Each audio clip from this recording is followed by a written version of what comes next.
Yes, Miss Girl.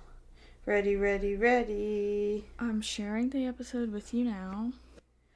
Yay! Oh, you want like the grand reveal? I want a grand reveal. Of the topic? Yeah.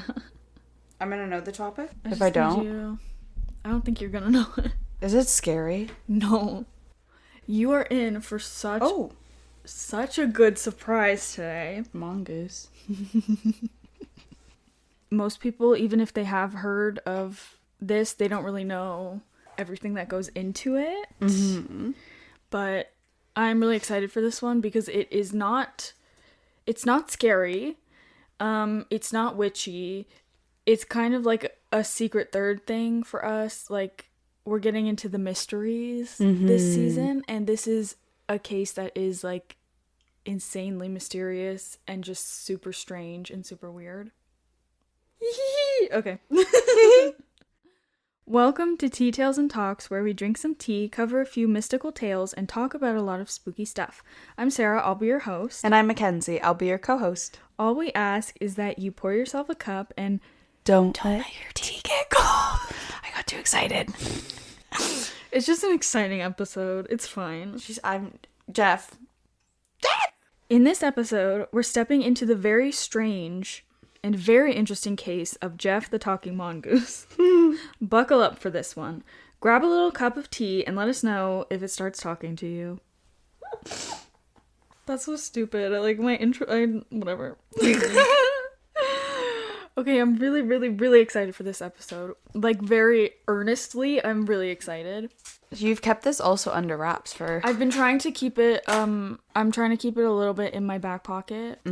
Because I've been wanting to talk about this for a long time. I remember hearing this story for the first time on, I think it was like True Crime Podcast or something, or they were just covering some like mysteries. And I just couldn't, I was like, I can't wrap my brain around this. Like, every single little tidbit in this case is so weird and funny and strange. And it's just, I can't describe it. It's just so good and I'm so excited. I'm gonna go through the whole story and then at the end we can discuss the theories of what's going on, okay? Yep. I gotta give, like, backstory and information and go through the facts of the case. Yes. Until then, I will just ask that everybody remains very open-minded. And basically all I can say for this episode is hold on to your teacups, okay? Oh! Okay, this is a good one. Before we start, I want to do a what's sipping. And today's special because we're actually drinking tea. Yes. Back to our roots. Technicality, yes. Yeah. And both of us are sipping on raspberry iced tea. And iced tea still counts, okay? Oh, yes, it does. And I do think that iced tea is my favorite drink. Really? Yeah. I like it better than pop. Really? Ginger ale hits my soul different. Well, I do like Coke Zero. That's like my choice of pop, but I love iced tea. I do. Sue me, I love tea. Oh. What else? This one is like a little bit of a long one. Oh, good. But it's very captivating, I think. Once we get into it, once we start getting into it, it's gonna be like, and I hope that this episode turns out good because I love this story so much. And I hope that I can, like, do it justice. Anyways, okay. I hope I introduced this right. We're talking about Jeff the Talking Mongoose, okay? Jeff. What? I don't, like, there's no other way to explain it. I don't know this case at all. Okay. Like, I don't even, like, it sounds familiar, the title, but that's it. I do believe that I saw a band or something wrote a song about this, or, like, mentioning Jeff the Talking Mongoose. So, he's kind of like the man, the myth, the legend. The local lore. He's, like, I feel like people have heard it mentioned before, like Jeff, and also Talking Mongoose is kind of an interesting concept. Yeah. One that doesn't go unnoticed. Anyways, I don't think a lot of people know the story of Jeff and, like, what all went down. I'm very excited about this. Okay. Let me walk you through this case, starting from the very beginning. In 1917, married couple James and Margaret Irving moved into a remote farmhouse on the Isle of Man. The Isle of Man, for those who do not know, is a self-governing British Crown dependency located in the Irish Sea. So it's right between Great Britain and Ireland, but I do think that I read it falls under UK government. Like they have... They were ruled by the crown. Yes. The farmhouse that James and Margaret Irving had purchased was called Dorlish Cashin. So I'm going to be mentioning that name a lot because that is how people refer to the house and the farm and the property. Dorlish Cashin. Okay. It's an extremely remote spot located about a mile or two outside of Dalby village and about 5 miles from the larger, and I mean relatively larger, town of Peel. Okay, so... James and Margaret lived in the farmhouse for a number of years. In that time, they welcomed a daughter, Voirrey. The couple also had an eldest daughter who was older, married, and she was moved out already. So they were a little bit of an older couple when they had Voirrey. And that's that on that. That's their family. By all means, the family had a very chill and very normal life. As normal as it could be in this, like, extremely isolated not only are they not only are they on an island, but they're also like in a very rural part of the island. So it was very isolated. I want to look Dorlish Cashin up. It was said that when the Irvings moved into the farmhouse, it was over 100 years old. So at that time, 1917, it was already like about 130 years old. Wow. So now you can imagine. A lot of historians actually believe that it was much older than that, just because of the structure itself. Yeah, it looks really cool. Very wide open. I mean, I don't think the house is actually there anymore. Okay. Oh, here's a quote about the location from a genealogist and historian, Mary Ellen Hinrich, in 1975. She said, quote, "The construction of this dwelling was of the very earliest type. The stones were not held together by mortar, but by earth," so dirt. A similar type of construction is to be found in the first 2 floors of the friary in Kirk Abery. Hey, that's I don't know. That's somewhere there in the UK or Ireland. Yeah. Believed to be built around 1350. So either Dorlish Cashin was built at a very early time, or its builders reverted to the ancient practice of how those buildings were built. We're just giving a little bit more insight into the actual building, okay? Because the building, I would say, is a character in of itself in the case. And like we talk about so very often, we believe that materials hold on to energy, especially stone and wood. And this structure, as you will see in the pictures, all that stone. girl is all stone. The farmhouse itself is interesting not only for the time, but also for the location that it was set in, because it's a 2-story stone house. It was massive. For even like closer to our present time, like, quote, farmhouses, like stone farmhouses, are usually, you see them as 1 floor, like Bungalows, bungalows, a couple bedroom, you know? Like a shack. Pretty much. Don't got much space. They're very small and also typically only 1 story. But some historians have hypothesized that this could mean it was built by somebody of higher monetary means. A rich man came to town and he built this house. Oh, yeah. Or it was built with the purpose of being able to see the surroundings from a higher vantage point. So it could have been because the terrain, the surroundings, because it's so isolated. Yeah, you wanted to see. To be able to know what's going on around you. They had to build it higher. I also want to point out, because this was in almost every article that I read, the farmhouse did not have electricity at this time. They didn't have any wiring, or from what I could find, they didn't have any electronics or technology either.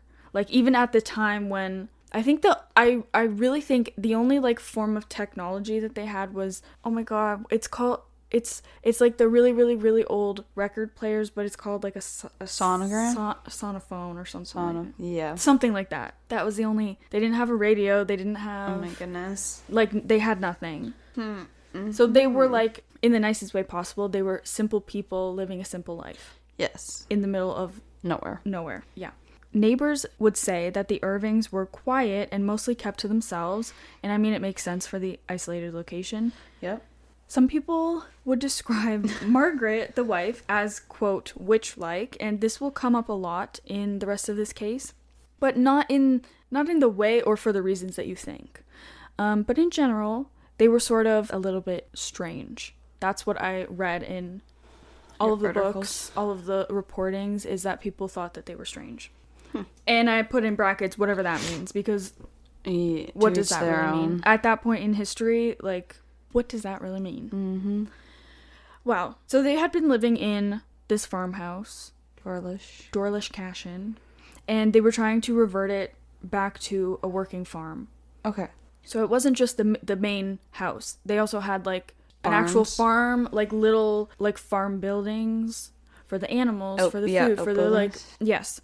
And they had been living there for a couple of years by this point, but things kind of started to not go awry, but strange things started to happen. In 1931, the Irving family reported a lot of strange but minimal activity in their home. Mm-hmm. Let me explain. Things started out with classic signs of what we would all probably call a haunting.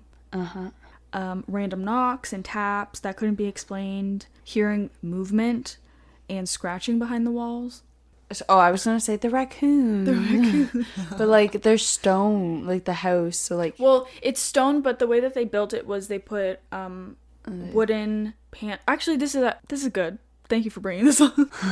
To paint a better picture, the like actual structure is stone, but the way that they built it, this is from the reports that I read. Yeah. There's no pictures, but this is what people said, is that the structure was stone, but they built wooden panels or like wainscoting, quote, panels inside, but there was a like significant gap between the wooden panels and then the stone walls. An air barrier? Yes. So that's an important point and an important thing to note. They were hearing these, like, weird noises, okay? Obviously, at first, they thought that this was a mouse or some, like, tiny animal, because there were certainly a lot of little cracks and crevices for little things to get through. And seeing as how old the building was, who knows what animals could be residing in there. The strange noises they described started out with the strange taps and knocks and things, but then it kind of progressed into gurgling noises, the sound of blowing and spitting and growling that would come seemingly from behind the wooden panels. What? Yeah. So they Gurgling? were like, what the hell? There's an animal in our walls. That's growling at us, that's spitting at us, that's like scratching around, running around inside of our walls. Oh, now I'm wishing it was a mouse. I wish I had a mouse in my wall. So James, or Jim, they called him Jim and James. Jimmy James. Jimmy is a nickname for James.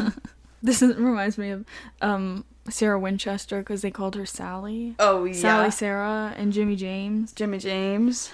So James had set up some traps and put out poison in the walls. Good job, Jim. Trying to get rid of whatever creature was, I almost said plaguing the house. That's a little dramatic. Plaguing!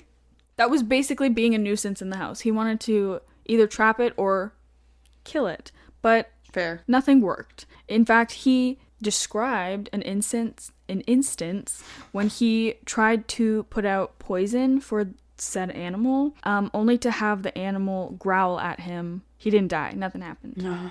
Okay. You may be thinking, like the Irvings were thinking, there's just an animal in the wall. There's nothing really special about this. Right? No, it's just dumb luck. You have something stuck in there, you gotta kind of get out now. The family decided to call this thing Jack, because they truly believed that it was just a small animal taking up residence in their walls. There was, though, an early report that when the family had first moved into the farmhouse... Oh, what the fuck? Okay, some of these things are just... Out of order? Yeah.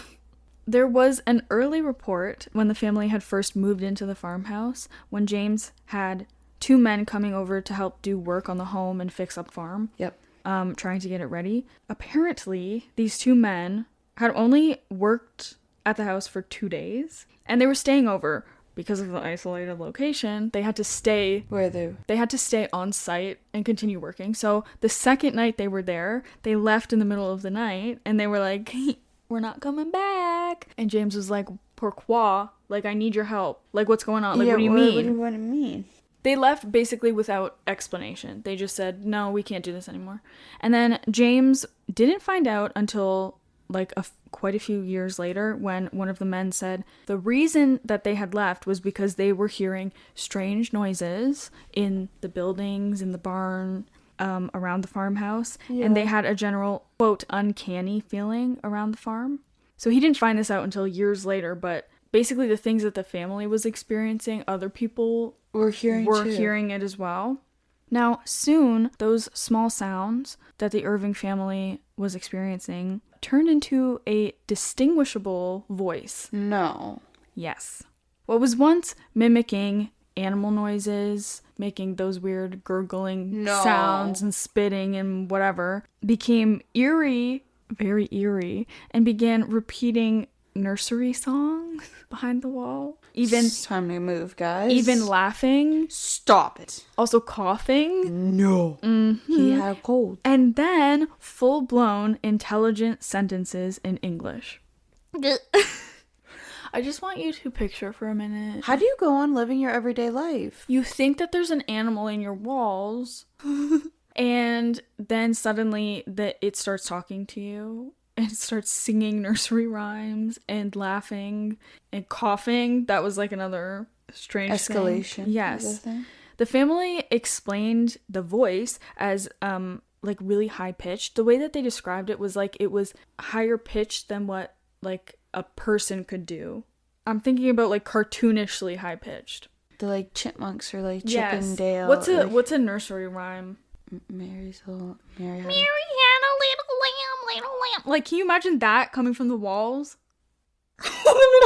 Like, girl, I would have been out of the gurgling. Like, that would have been enough for me to be out. There's gurgling and spitting and and then it turns into laughing and talking. Now, at this point, I have to point this out because this is what the family was reporting. And the family themselves kept like very detailed reports and diaries and documents of like what was going on. And they said they didn't think it was a ghost at this point, but they didn't know what it was. What else would it be? Guys, a leprechaun? From behind the walls. Maybe. They would remain pretty solid on this point throughout the entire case, that they don't believe that it was a spirit, okay? They believed it to be a real animal. A real mongoose, okay, that had the ability to talk. Why a mongoose? You get into it? Well, listen. I will get into it. If I don't answer it, I'll interject because there's some things that I like left out. But this was sort of when things were starting to change in the house, okay? If the literal voice coming from the walls wasn't enough, yep, more things happened. Good. In fact, the little voice sort of amped things up, okay, by declaring himself that his name is Jeff. So he introduced himself, and he gave himself the name Jeff. Soon, the members of the Irving family began having semi-frequent conversations with this unknown, unseen entity. Jeff. Yes. Now, that's also important. They haven't seen this thing. They don't know what it looks like. They're just hearing the noises and talking back and talking through the walls. Yeah. Okay. Yeah, let's encourage this thing. So at this point, he is like a literal unseen entity, okay? Now, Jeff declared to the Irving family that he was a, quote, very clever mongoose. So he self-identified as a talking mongoose, who was very clever, by the way. And he said that he had arrived there from Delhi, India, in 1852. What? He told them that. I don't know. Do they have mongooses in India? I have no fucking idea. So.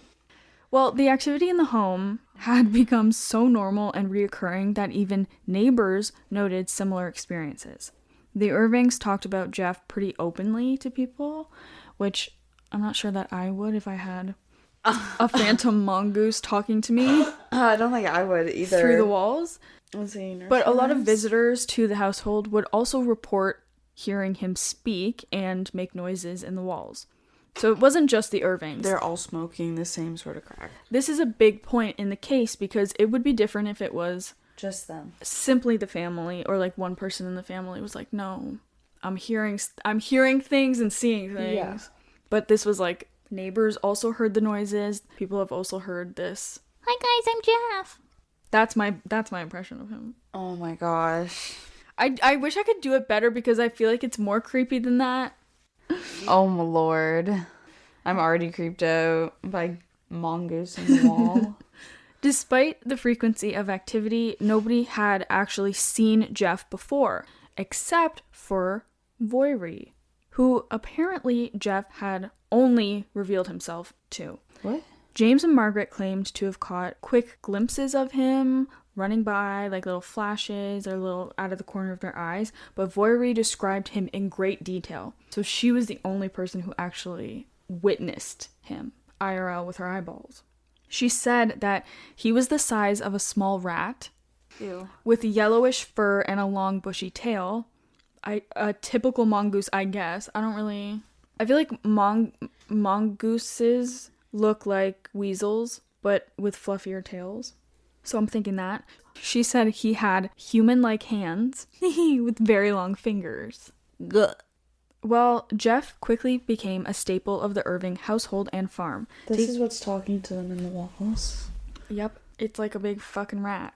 He took up residence behind the walls and in the rafters of the ceiling, which he himself called his, quote, sanctum. He would often talk to the family or sing. Stop. Not just nursery rhymes, but also singing songs. Sometimes even in different languages, not just English. He's multilingual. Mm-hmm. He would also tell jokes and poke fun at them. They even said that he would often laugh creepily at all times of the day or night, and they described it as a, quote, satanic laugh. Yeah. Here's a little blurb that I found from the book called Jeff, The Strange Tale of an Extra Special Talking Mongoose, describing Jeff and his activity. This is a direct quote. Although resembling an animal of the weasel family, the creature apparently was blessed with dexterous forepaws, like a human's hands, Disgusting. with which it could light matches, hold a spoon when eating food. Among some of his favorites, I might add, are biscuits, lean bacon, chocolate that had been set out for him by the family. His powers of hearing were prodigious. Sure. Being able to hear and repeat the utterances of the Irvings, even if they were whispering to each other. He was literate, having strong eyesight, being able to read newspapers, and also possessed great strength, far beyond what might be expected from his size. He would bang and knock loudly on the walls and apparently rush around the house at high speed. Also, the wording is a little weird. This is from 1930s. Like, yeah, they're smoking some crack. He was eating their food, holding spoons. He really liked cake, apparently. He liked bacon also. Like, he had little people hands. He was spitting at people. He was singing songs in the walls. He was laughing satanically. This is just... and it doesn't end there. That's not even the tip of the iceberg of Jeff, okay? Jeff was also known to explore the island, okay? He would often take trips into town, visit neighboring homes, and come back with little bits of gossip that he had gathered. Sometimes he would even read little bits of gossip, a little snitch. Oh, yeah. Sometimes he would even read little blurbs from the local papers for the family, and from what I read, they found all of his information to be solid, like it was actually accurate, and neighbors often reported that the Irvings knew things about them that they shouldn't, that they, like, wouldn't have any way of knowing. So things like what they were talking about in town, what they were talking about in their own homes with no one around, and then suddenly the Irvings would be like, oh, how's that book you're reading? And they're like, what the fuck do you mean? How do you know that?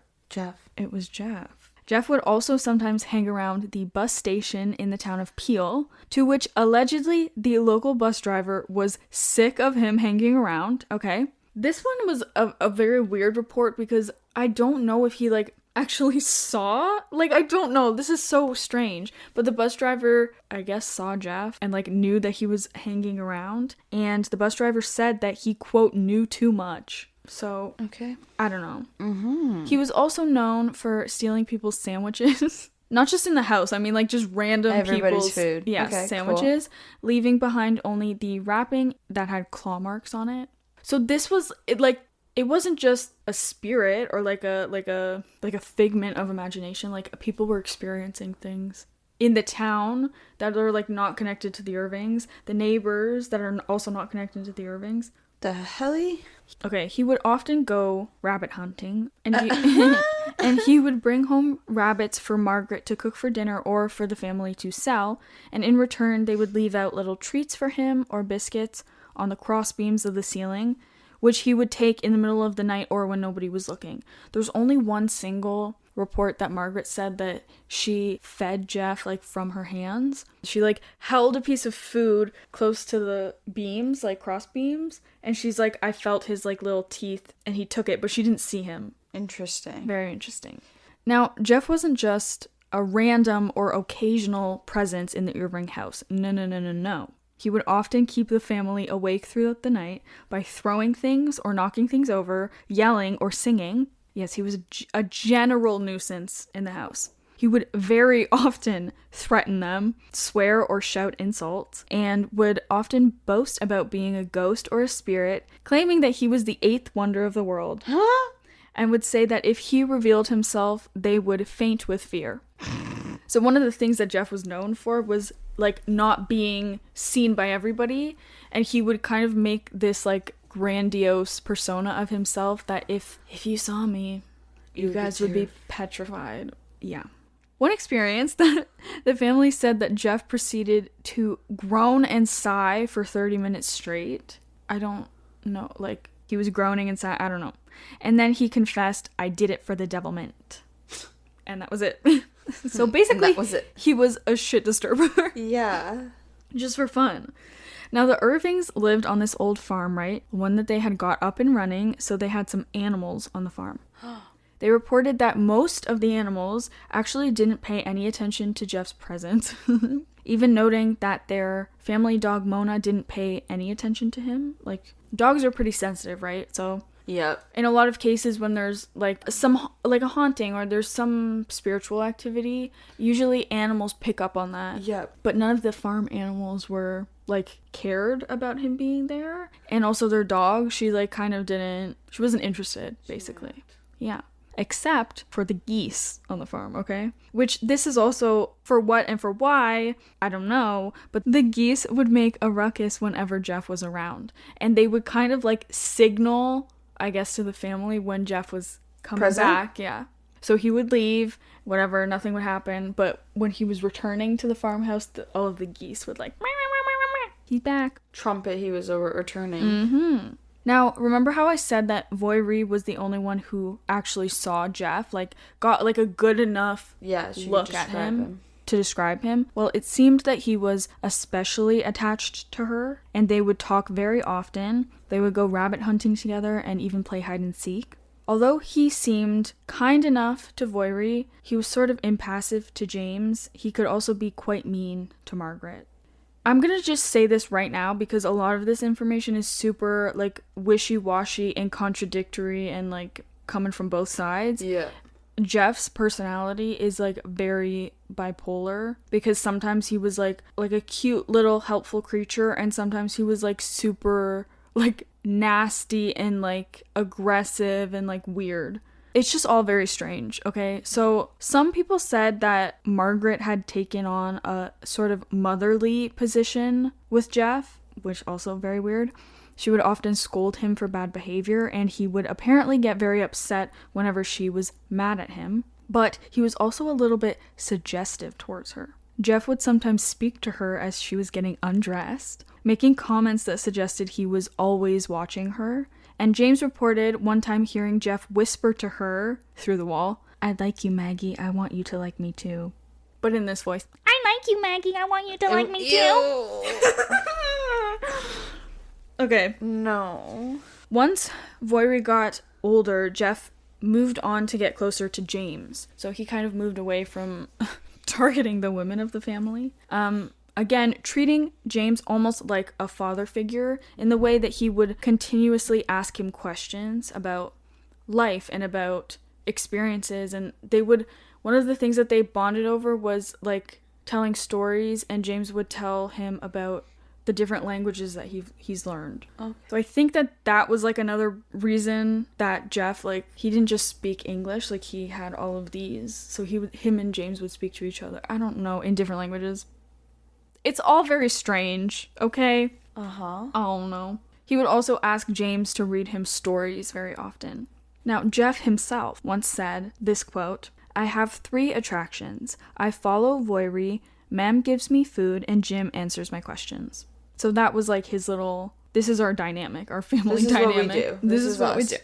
Jeff, like I said, kind of had this weird split personality where he could be cruel and harsh and mean, like spitting at people and swearing at them and like poking fun, but I mean in a way of like he's insulting, like he's throwing insults at them. He's being rude, yeah. There's one story, this is just to give you guys a little bit more evidence, I guess. One story that the family has when Jeff had overheard a neighbor saying that the Irvings were faking this whole Jeff thing, and he said to them he was going to kill all of the neighbors' turkeys, and then the next day all of their turkeys were dead.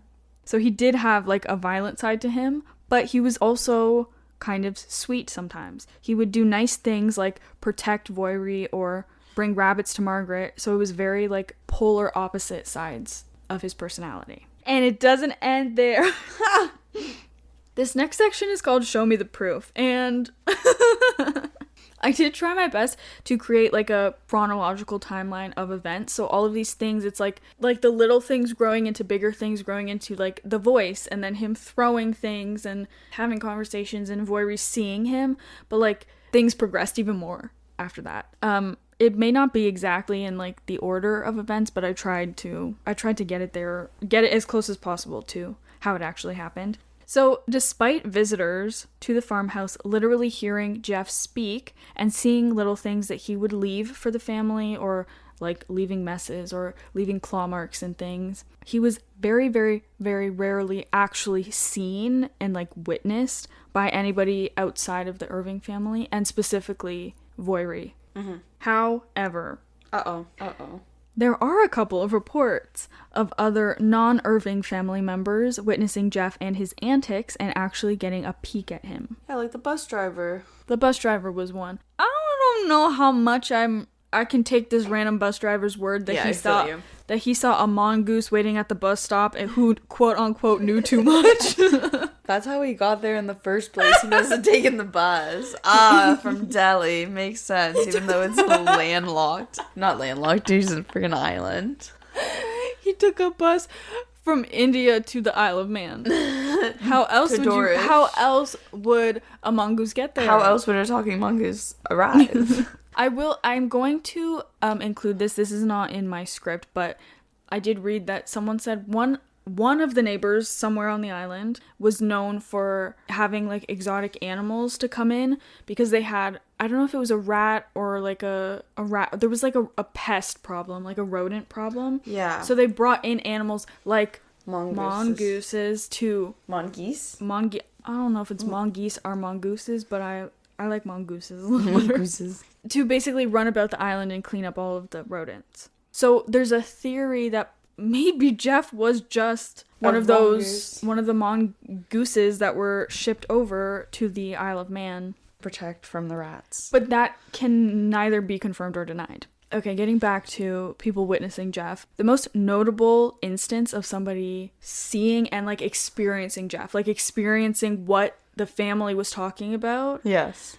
Was a family friend, Arthur Morrison, who had planned to stay the night at the Irving house. He had heard a lot about Jeff from the family, and he wanted to witness Jeff for himself. But really, he was trying to debunk the whole thing. So he was a skeptic. He went into it and he was like, I know that this is fake. I know this is BS, and I'm about to blow the top off of this whole operation. He's gonna expose him!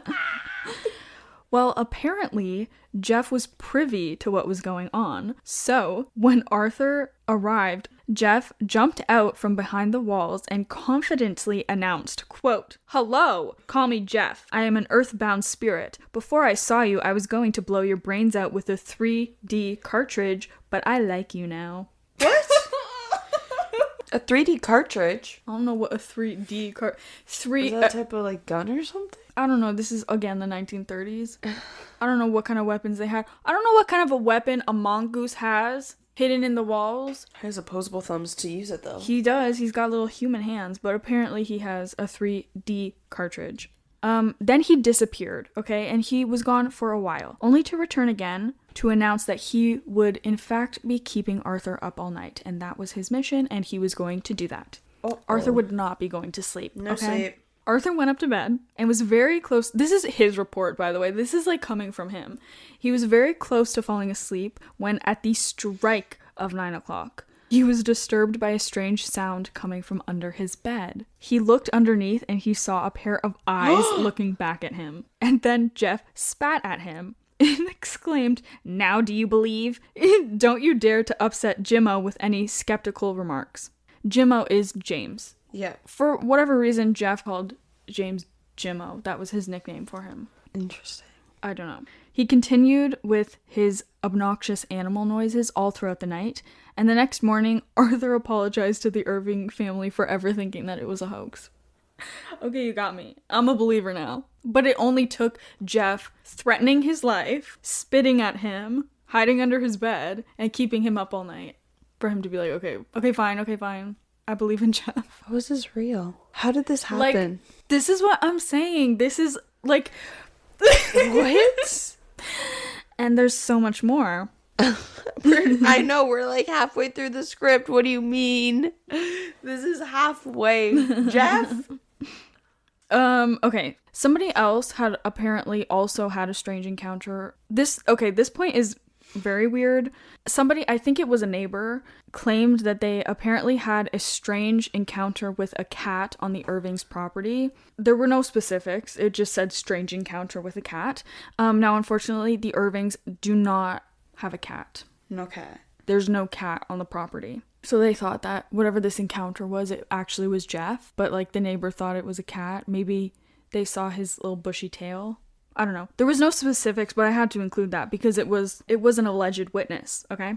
Next, a local workman also witnessed Jeff when he stopped to eat lunch by the road near the Irving farm. He said that he threw a piece of bread over the wall, like, I don't know, the property wall, the property fence, into a field, and then he reportedly saw it move on its own as though being dragged by something invisible. Alarmed, he threw a stone, only to have the stone thrown back at him. Sitting on the side of the road eating a sandwich, and then you see something moving on its own, and then you throw a stone, and then you have a stone thrown back at you. I don't know, but Jeff likes sandwiches, so this tracks. I don't know. This is crazy. There was another weird report of a Jeff experience. Another one? I'm shocked.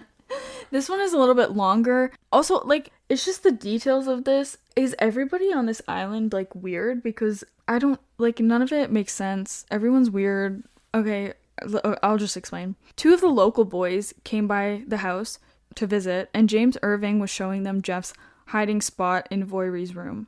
First and foremost, I just want to pose the question, why were they visiting the house in the first place? And why was James showing them his daughter's room? I don't know. I don't have the answer.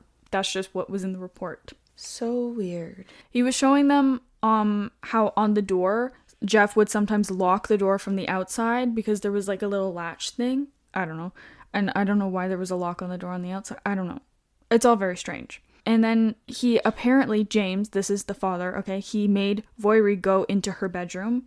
And then he took the boys downstairs and out loud they said, "Jeff, go and lock Voiry in her room." And then they heard something and then they went to check and it was locked. Like, she was locked in there. The boys also said that they could hear Jeff singing and talking. And they said that he had a particularly foul mouth. So this was like Jeff's reputation. He swore a lot, okay? He had a potty mouth. He even spat at the boys at one point. That's also another. Sandwiches, swearing, and spitting. I don't know, but that's just his personality. They also did a little, like, experiment, I guess. Sitting at the table, they would flip a coin, and then Jeff would tell them which way the coin was facing, like heads or tails, from wherever his hiding spot was in the walls or, like, the ceiling or wherever he was. They couldn't see him, but he could see them. And they said that he got it right every single time, even noting that when they pretended to flip the coin, he would call them out and say, you didn't flip it. So wherever he was like, oh, he could see everything that was going on. But they didn't know where he was. They couldn't see him. It's creepy. Other visitors would claim that the voice of Jeff would know things about them that he should have no way of knowing, that the Irvings would also have no way of knowing, like what kind of book they were currently reading, or very specific personal details about people, that they'd be like, hey, Jeff just said this about you, and it's something that they like never said out loud, or like, it's very strange, because there's like no way to explain this, because how do you justify, like, even if it was a talking mongoose, how would he know? Even if it was a ghost, how would he know? Like, I don't know. It's hard. It's okay. At this point, Jeff was the talk of the town. Okay, yes. Obviously, evidently, he was poking his nose in every single person's house, everywhere in town, every bus station, every pub. Like, he was there. He was everywhere. The local paper for the towns in that area, it was called the Manx, M-A-N-X, okay, published a sort of tell-all article about this, and soon Jeff was dubbed the Dolby Spook. I don't know, but that's just how they referred to him as. Okay. Unfortunately, this caused a lot of people to ostracize the Irvings, more than they already had been, and specifically the daughter, Voiri, soon was being tormented and bullied at school because of the newspaper and because of the talks about Jeff. The kids at school had nicknamed her Spook, also because of the Dolby Spook thing, and all of the other kids would mock and tease her. Now, there was one instance that she said, this wasn't from her perspective, this was from the kids' perspective. So a lot of these reports, they're not just coming from the Irving family, they're coming from every single person in that town.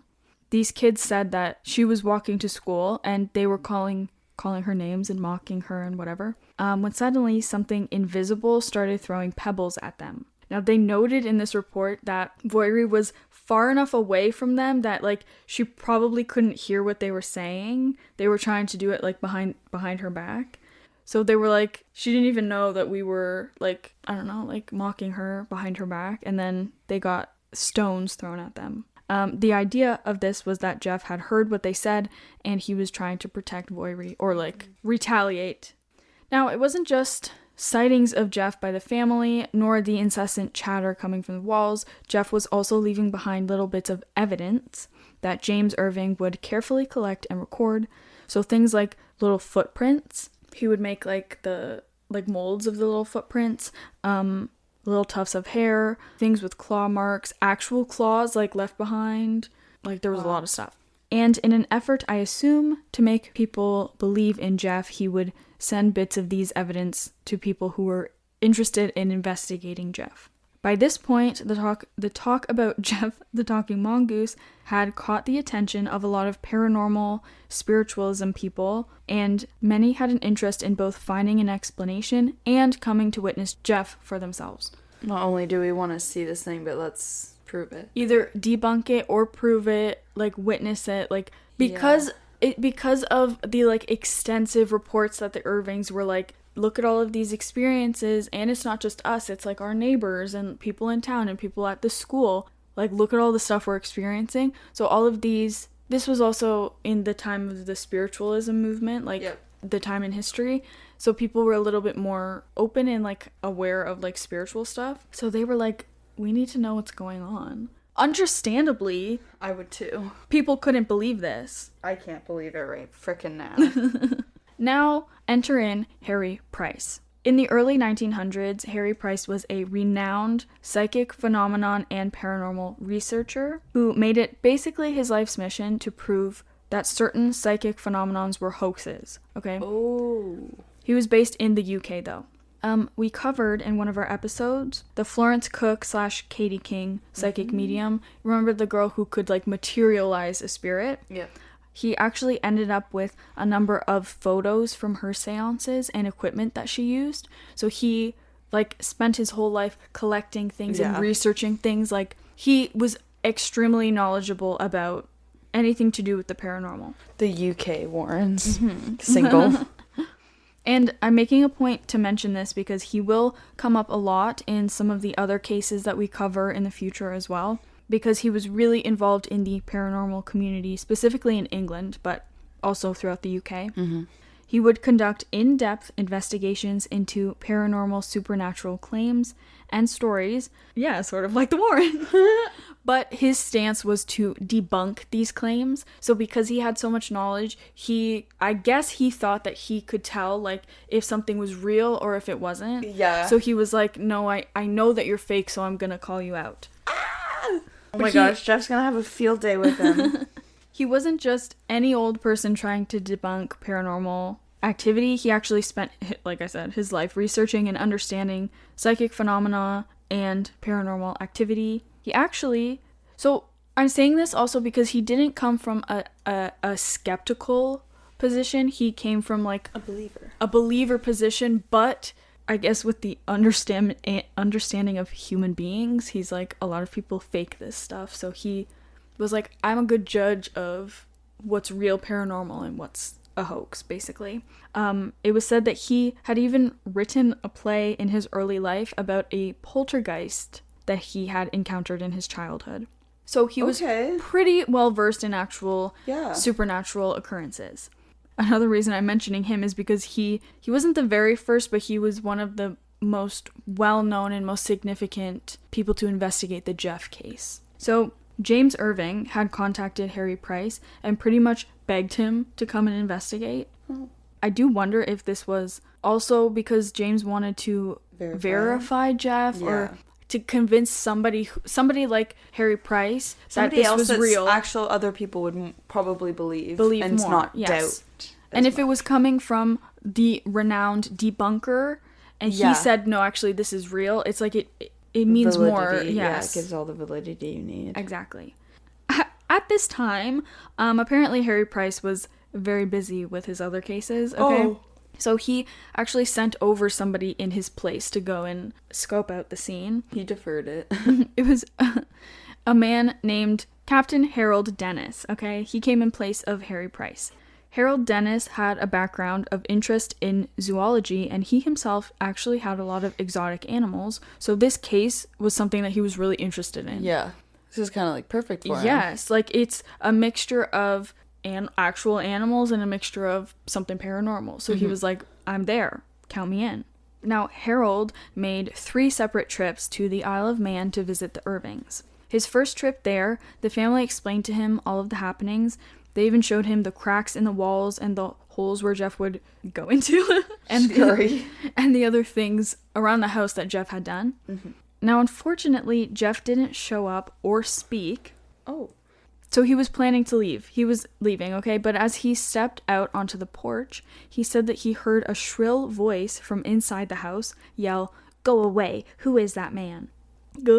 So James called him back in, and now apparently Jeff was ready to talk. Okay. He needed some time. He was waiting for him to leave, and then, I don't know. Dramatic effect. Yes. Oh, yes. Very theatrical. Harold said that he heard the voice, but it was really hard to make out any of the words that he was actually saying. So it kind of sounded like that. It was like the signature high-pitched, like weird squeaky voice, but it kind of was like gibberish, and only he could only pick out like a couple of words that he was saying. On his second trip to the Irvings farm, he said he was still a little bit skeptical, but that afternoon he was having tea with the family at the kitchen table when suddenly a needle flew out, seemingly from the wall behind him. Pew! Like a dart. Yep. Exactly. Nowhere. For the rest of the day, he heard scurrying and strange sounds, but couldn't explain any of them. Then he found a strange puddle of liquid beside a hole in the wall, and James said that it was probably Jeff's pee. Jeff just pees on the floor? I guess so. See, he just really is a nuisance. And he's also trying to, like, kill people. Like, why is he shooting a needle from the wall? What's going on? I don't know. I couldn't tell you. A little crazy. He reported back to Harry Price that he believed James to be a credible witness, but he was a little bit skeptical of Margaret and Voiry. Simply for the fact that he had like one singular experience where he heard Jeff's voice, and it was when Margaret and Voiry were upstairs. So he was like, this could be true, but also they could be doing it. Yeah. However, he went back to visit some years later, okay, and he met up with James at a pub and remarked how this was strange, but he said it felt like Jeff was with them. He, I guess, felt a presence. When they went back to Dorlish Cashin, Margaret said Jeff told her that he was with the two men, and he saw them have a beer with lunch, and then revealed details of their conversation on their walk back that no one could have heard or known about. He also noted hearing Jeff talking to him a lot more during this trip, and in ways that he said were impossible for family members to be conducting themselves. So he kind of went back on his initial... Yeah. He said, no, it actually couldn't be them. Girls doing it, but now he's like, no, this is like for sure not. He did like actually detail some of the stuff where he said he would be hearing Jeff's voice. Oh, no, okay, there was one instance where he said Voiri left the house, and as soon as she left, he heard Jeff's voice. So he ran to the window to see, like, is she, like, standing outside the door making this voice? Is she? But he said she was, like, far down the path. Like, she was gone. So he's like, okay, so she definitely wasn't doing it. There was also another, I don't know, Jeff was making noises in the house or something, and it was only Harold in the house, that James Irving was, like, out by the barn or whatever. So he's like, yeah, how could he be making these sounds from over there? And there's no technology, there's no nothing. Yes, yeah, exactly. So that's a little creepy. In another instance, he recounted that during one of his trips, Jeff was being very quiet, and he was growing suspicious of the daughter, Voiri. This was before he was like, nah, I'm a believer. He said that when Voiri went to bed, they began hearing taps, like on the floor and stuff. And then suddenly a loud bang came from upstairs, and Jeff said out loud, "Go and look upstairs." They found that the lock on the door was closed to Voiri's bedroom, essentially locking her in. And when they opened the door, she was sleeping in her bed. But both James and Harold heard scurrying in the ceiling above them. And then apparently Jeff, again, wouldn't shut up for the next 30 minutes. So he was real testy sometimes. He was like, you really don't believe in me? I'm about to make you believe in me. And I'm going to be very annoying about it. Actually crazy. Mm-hmm. This was enough to convince... Okay, so all of these reportings, all of the visits, Harold Dennis was sending all the info back to Harry Price. Yep. So all of this was enough to convince Harry Price to actually go himself to visit Dorlish Cashin. And it was in 1935 that he actually made the trip out there, and he brought along with him some people like editors and journalists from BBC. The BBC? The BBC. In hopes that they would all catch a glimpse of Jeff or experience something. Unfortunately, when they were there, Jeff did not speak, nor did he show himself. In fact, there was zero activity when they all went. Camera shy. Mm-hmm. Harry Price had brought along with him BBC paper editor Richard Lambert, who had the same experiences that Harry described. The experiences being nothing. Okay? Yeah. But Richard was slightly more open-minded to the idea of Jeff than Harry was, except given the lack of evidence or experience, like talking in the walls, hearing the voice, or even seeing Jeff. They both thought that this was some kind of hoax. Mm-hmm. Because they're like, there is like less than zero activity happening here. Like there's genuinely nothing. When Harry Price left, James Irving had sent along some evidence that he collected. Like I mentioned, the hair and the claws, even some teeth samples. Teeth? Yep. Now, Harry Price had these tested, and whoever was testing them concluded that it was most likely that they came from a dog. So people were like, okay, it was their family dog. Mm. But there was one thing that I read that James and Margaret asked Jeff to clip his own fur. Like, they gave him clippers, and they're like, we need a piece of your fur. Mm. So then they were like, what if Jeff cut the dog's hair and gave as, like, a little, fuck you guys, like, here, you know? Yeah. Overall, the consensus of these, like, early investigations was that Jeff was, unfortunately, a hoax. Okay, this is what they believed. But this didn't sway the Irvings from their claim that Jeff was real. Mm-mm. And James Irving even said that Jeff, quote, unfortunately does exist. He is a cross we have to bear. He told this to a reporter in 1936. Now we got to get into the nitty-gritty of the investigations, all right? Now, it was not just Harry Price that came. It wasn't even just Harry Price and Harold Dennis. Yeah. There were a lot of people who wanted to investigate. Although the two Harrys, basically, were the most significant names, they weren't the only ones to visit the farmhouse. There were many, many people who did investigations and actually stayed for, like, an extended period of time at the farmhouse to, like, live with the Irvings and try to experience something. Some people claimed to interact with Jeff while others had experienced zero activity, so it was very either one or the other. 50 Nothing or hit or miss. Or a lot. One of the first to actually investigate was a journalist named Albert Smith in 1932. So this was before he was the first. He was Price. and family friends had come to visit, neighbors had come to visit, but he was the first like outsider. Yes, and reputable source, I guess. Like he people could believe what he said because he was a journalist, so he was truthfully reporting things. Yes. So he got there 1932. From what I could tell, he was the first actual reporter to visit, also with the intention of seeing Jeff in order to publish about him, not just to debunk. Like, he wanted to actually see him. Albert reported that he did in fact hear the same strange noises that the family claimed, and even that an unidentifiable voice spoke to him directly.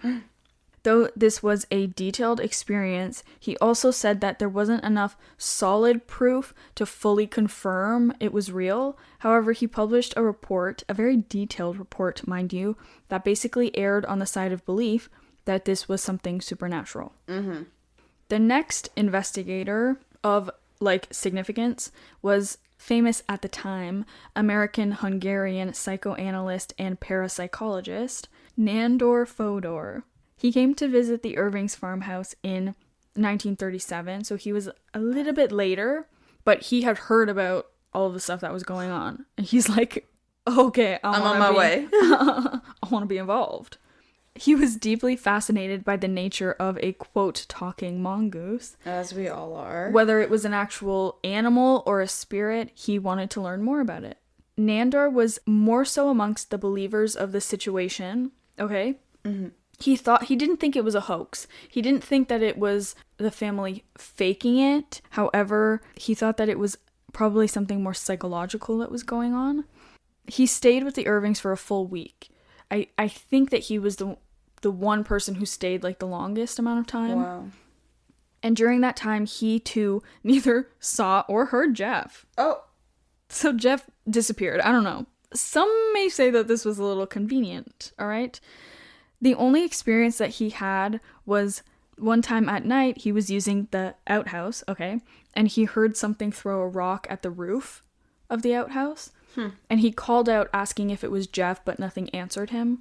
Although he didn't personally experience anything, most of the reports that we have today, like most of the articles and what's included in all the books and things, actually came from his interviews with neighbors and locals and from the Irving family. He did extensive interviews and reports. So even though he was a little bit skeptical about it being, like, actually a talking mongoose, he was still very detailed in his reportings. It's also reported that Margaret got really mad at Jeff for not producing while the investigators were visiting, and then he was allegedly very upset that she was cross with him. Because he's in love with her. Hey. Now we get into the end of Jeff as we knew him. The activity slowed down over the years. Like, I would say the height of activity and when all of these investigators came was between the 1931, when the Irvings were, like, announcing that this is what's going on, until, like, 1938 probably. Like, it was... Oh my gosh. But that's still a big chunk of time. It's like 7 years. Yeah. By this time, Voiry was grown up and moved out of the Irving house, okay? There was a report published in the papers in 1942 that... Okay, so basically that was, like, the end of the activity. Voiry left and people stopped talking about it, and the family also at that point, in a lot of the articles, they were saying they were trying to get away from the whole Jeff story and kind of, like, okay, we need to, like, move on. We don't really want to... We're getting old. Yeah. We don't want to talk about this anymore. So people were like, okay, there's nothing going on. Like, there's no activity. Which is also strange that happened as soon as the daughter left. I'm just pointing that out. So, at this point, there's no activity, whatever. Then suddenly, there was a report published in the papers in 1942 that apparently the Dalby spook, aka Jeff, had become recently active once again, but there wasn't any detail on, like, a specific incident or a specific encounter.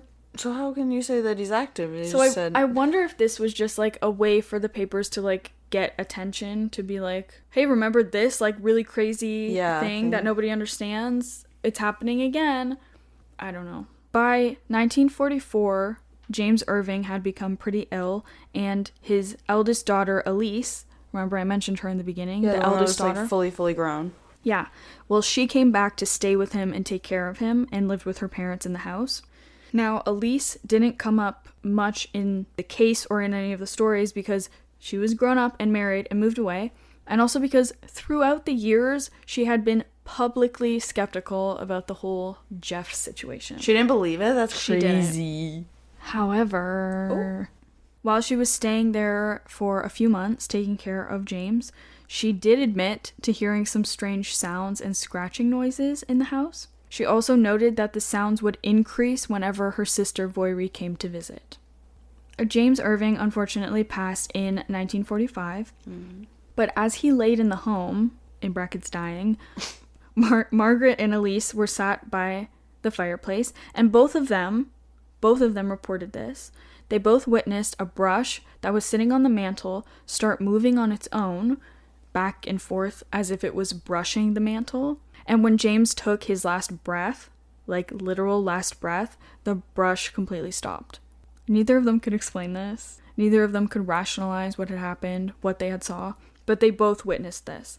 After James's death, Margaret didn't want to stay in Dawlish Cashin anymore, so she sold the property and home for £140. That's it? Which was half the price that they bought it for. So, like, many years prior. Wow. Some people speculate that this is because of the whole Dalby spook reputation that the farmhouse had, so basically nobody wanted to buy it. So they had to sell it for a very low price.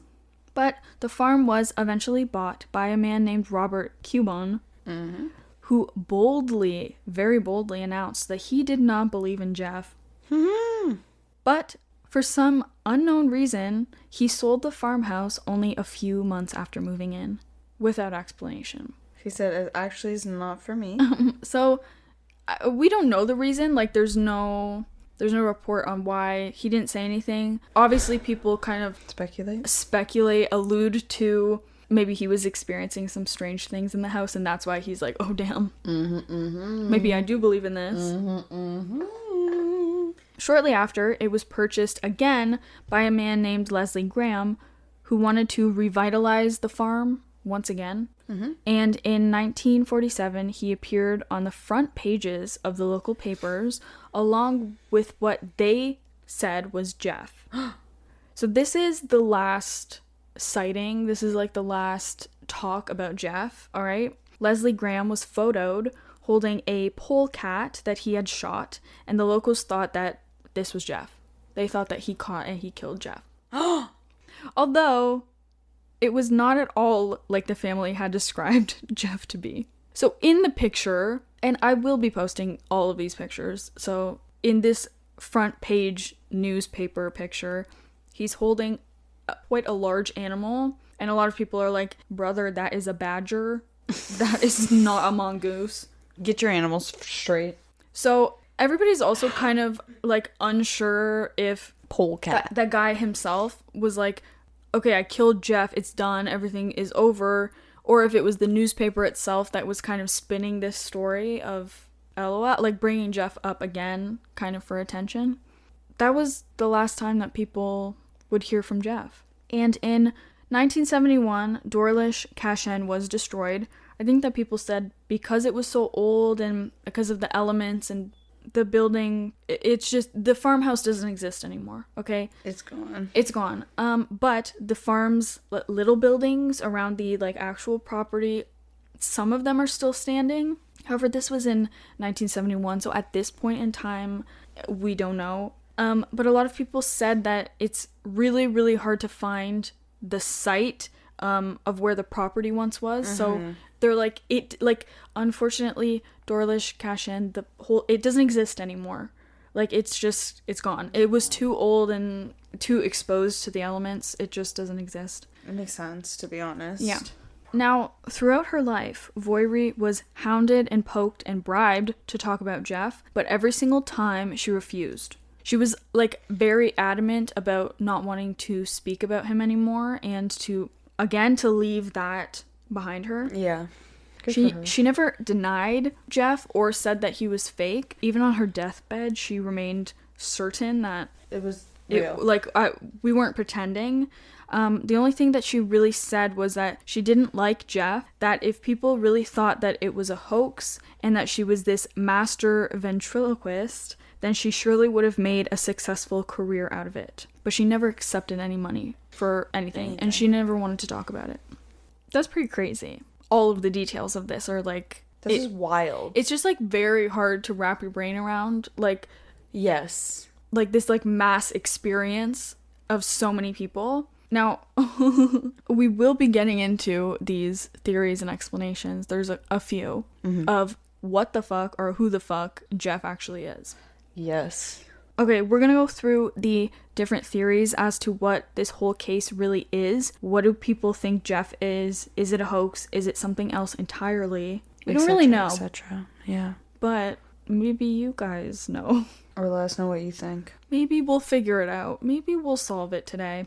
Maybe he'll reappear. Maybe Jeff is in the walls as we speak. Actually, that makes me freaked out. Actually terrifying. Okay, the first theory, which I don't know. Okay, I'll get into what we believe later, but this is the first theory. It's one of the largest widespread theories about this case, is the poltergeist theory. Now, there's a lot of evidence backing this up. Really? The largest considered paranormal explanation for the entire Jeff situation was that he was actually a poltergeist entity, mostly characterized by the strange angry behavior, like the banging, the knocking, throwing things, growling, spitting at people, or gurgling, the constant, like the voice swearing and insulting people and being kind of nasty. Just a mean. I will also mention this one because I did see somebody make this connection, I think in a Reddit post, but often with poltergeist activity, the entity or spirit will attach itself to one or two members of the family. It's usually not the entire family. Yeah. They'll single people out. Pick their favorites. And in a lot of cases, specifically onto the women and children, and even more specifically onto children who are of puberty age, which Voiri, at the time of the activity, she was 13. That is just a theory. This is also something that we see in so many haunting cases that we've covered. Yep. Is like these weird kind of malevolent entities. They attach themselves onto your innocence. Yes. And there's something again like about the like going through puberty with hormones and your energy is kind of wild or whatever. Also, one of the like backings of this was a lot of people said because the activity stopped once she was gone. She was older and when she moved out. And then came back a little when she was there. Yeah. So that one's a little weird. Also noting the weird satanic maniacal laugh that he would do. And leaving claw marks, things like that. Like that's like poltergeist activity, that's right? demon shit. And also then the biggest thing, if it really was like the biggest thing, suggesting that it's like a paranormal entity, is that he was very rarely seen. Yeah. And who was the only one to see him? Voiri. Which is such in many cases that we covered. So the next theory that's out there is that Margaret is a psychic. This theory goes along with people calling her a witch, and allegedly even Jeff would call her Maggie the Witch. Yeah. For what reason, I don't know, but he would call her Maggie the Witch sometimes. Maybe because he knew people thought they were, like, the rumors and everything, and he was just, like, one of those little jabs he did. Or something. One of the investigators, we think was Harold Dennis, had also said that he believed Margaret had some kind of sensitive abilities and that she too had some of this. She too thought she had some of these. Oh, and she too thought she had some of this ability. Yeah. Of being and like picking up on things. Yeah. Like being psychic sensitive. Like that was kind of their explanation of how they would know things about other people that they were never present to know. Or like they shouldn't know. And that, this, like, the just knowing what the you town, said, they knowing the town gossip and all of that. Yeah. Like we said, kind of here, it doesn't necessarily explain Jeff itself and, like, all of the noises and everything, more so just, like, one aspect of the entire story. It's a theory, but it doesn't, it's like, it can explain one portion, but not the rest. Yeah. Because Margaret being psychic doesn't explain, like, the voices that people were hearing. The voice and, like, claw marks in your sandwich. Like, and getting spat or a rock thrown at you. The next one is another theory that goes along with this being sort of the family setting this up, that it's actually fake and it's of the family's doing. Yeah. It's people thinking that one or more members of the family were doing ventriloquism. Because the voice sounded so, like, high or something? Well, because there was a voice at all. I think that's what people have a hard time figuring out. Yeah. Some believe that Jeff wasn't even a little bit real, and that it was either all Voiry or James who were doing a version of ventriloquism, which is called voice throwing. Mm-hmm. I don't know if you've ever seen or, like, heard somebody do this, but it is very creepy. And it's just basically, like, you can make your voice sound like it's coming from, like, over there. I don't know if it's just, like, the way that you talk from your throat or, like, out of one side of your mouth. I don't know how to do it. Interesting. But you can, like, make it sound like it's not coming from you. Others have said that in Dorlish Cashen, because it was so old and the way it was built, there was a lot of space between the wall panels and the actual structure, so it wouldn't be impossible to talk into a hole in the wall and then have the voice echo through the living room, basically. Yeah. Because everything's hollow behind the wall panels. This is also backed up by some people saying most of the voices happen when Voiry or James were out of sight. But it doesn't explain, like, the one guy who's, like, they were, like, away from the house and I was still hearing the voice. So it doesn't hit all of them. Yeah. Another theory is that it's actually a talking mongoose. Now, some believe, and I mean truly believe, that this is more plausible than a ghost. Yeah. That a mongoose actually suddenly gains some sort of intelligence and develops the ability to talk. Now, some can say that the strange noises, like laughing or coughing, could explain by an actual animal, and that the voice of Jeff is nothing more than an actual creature trying to mimic vocal sounds of humans, especially if the family was talking to him out loud a lot. This could be backed up by the report that in the beginning he didn't really talk, only make sounds and little words, and then gained the increased ability to talk later on. Yeah, so some people think it's almost like he was really smart and just developed the ability. Like that they kind of like trained him to talk, which is also very crazy. Like, that's not just like this animal developed the ability to talk. But some people believe that that is more likely than it being like a spirit. Yeah. The next theory is that everybody was experiencing shared psychosis hallucination. Yep. You know what? I feel there was something weird going on that island. Yes. That's all I can say. Now, there is this other theory that I do think stemmed mostly from Nandor Fodor. Every time I say his name, he does sound like a character from Lord of the Rings. But he was the psychoanalyst. Yep. Psychoanalyst. He thought that maybe James had invented this idea of a talking creature because the family was so isolated and probably lonely and bored, being alone on this farm in the middle of nowhere. And then somebody piggybacked off of this and said perhaps it started as sort of an imaginary friend or something to talk to, but because the family focused so heavily on it that it sort of manifested into an actual energy thing. Now, the greatest proof of this theory is that Jeff pretty much disappeared after James Irving died. So some people connect it to Voirrey growing up and leaving, but some people connect it to when James Irving died, Jeff kind of died with him. Yeah. Then it doesn't explain the experience of Margaret and the eldest daughter that what they saw. Like, it doesn't explain. It's still not hitting everything. It's still not. Yeah, it doesn't cover all the points. But that's an interesting concept of, like, you know, when you, like, focus so heavily on something that it kind of view it creates into it, like, could have just been an average mongoose stuck in the wall at first. Maybe. And then focused too much energy at it. Suddenly he was possessed and he could talk. I don't know. So weird. Our next theory is that Jeff is just some sort of cryptid, which I mean he technically is. I think technically, yeah. An actual talking mongoose or one from the species. Some think that Jeff is technically a cryptid, an actual talking mongoose, or one from the species of talking mongooses. I don't know. That are allegedly from India and live to be 100 years old.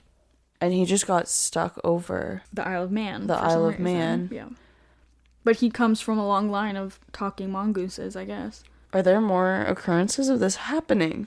Are there more Jeffs? I don't know. But that is the theory that maybe Jeff is just of the cryptid species of talking mongooses. Hey. Add it to our... It's on the list of... Codex. Of things, so... Details and Talks Codex.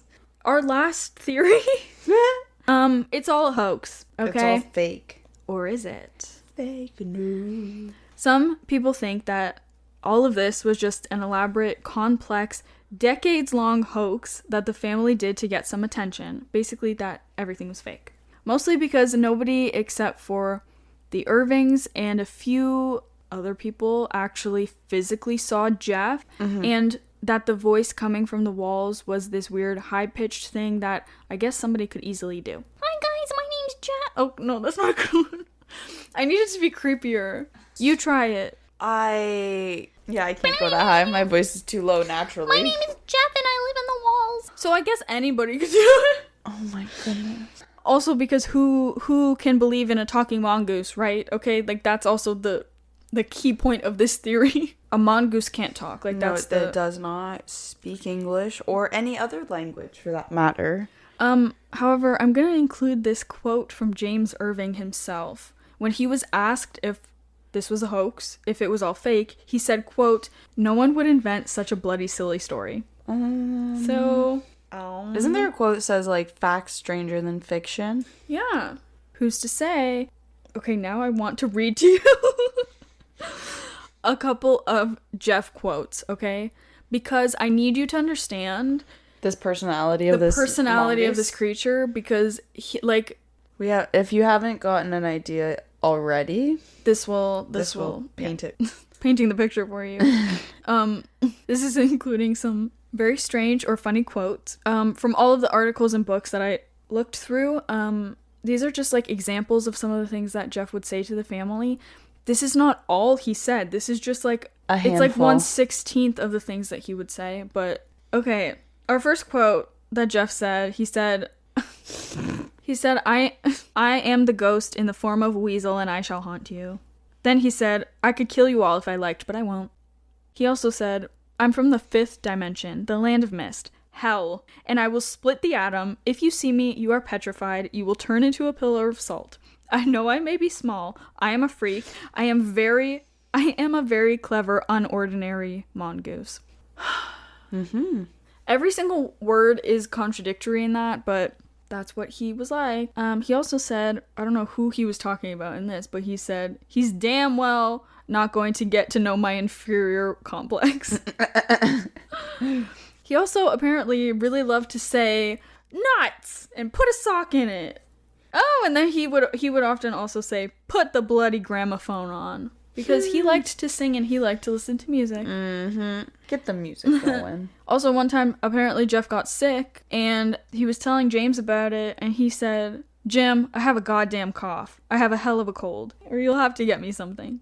What the fuck? I don't know. What do you get a sick mongoose? He also said, if I were a spirit, I could not kill rabbits. That's true. Hey. He killed the rabbits. From his mouth to our ears, I don't know.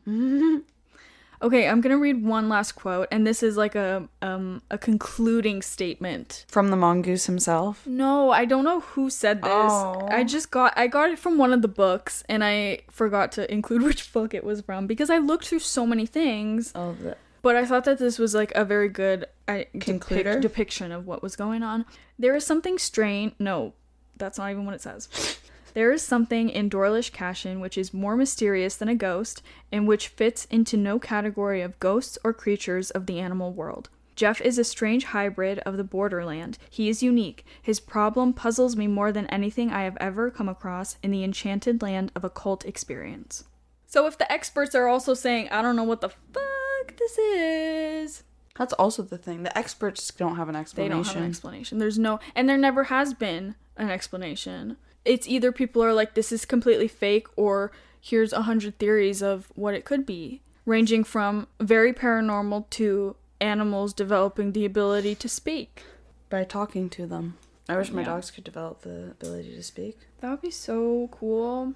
I wish... However, if they had an annoying voice like that, I think I would have to take it back. No, that would be... No, like, I would take Jeff living in the walls if he would, like...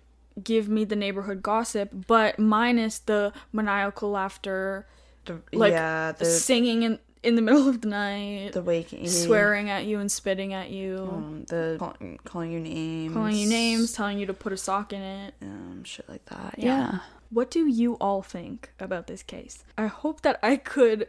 There was just so much. Oh my gosh, girl. And it was all over the place because there's so many things, but I hope that you could understand how mind-boggling this is. What a story. I can't believe I hadn't heard about this. It's insane. So, was Jeff a figment of imagination? Was he a poltergeist spirit? Was he an actual talking mongoose?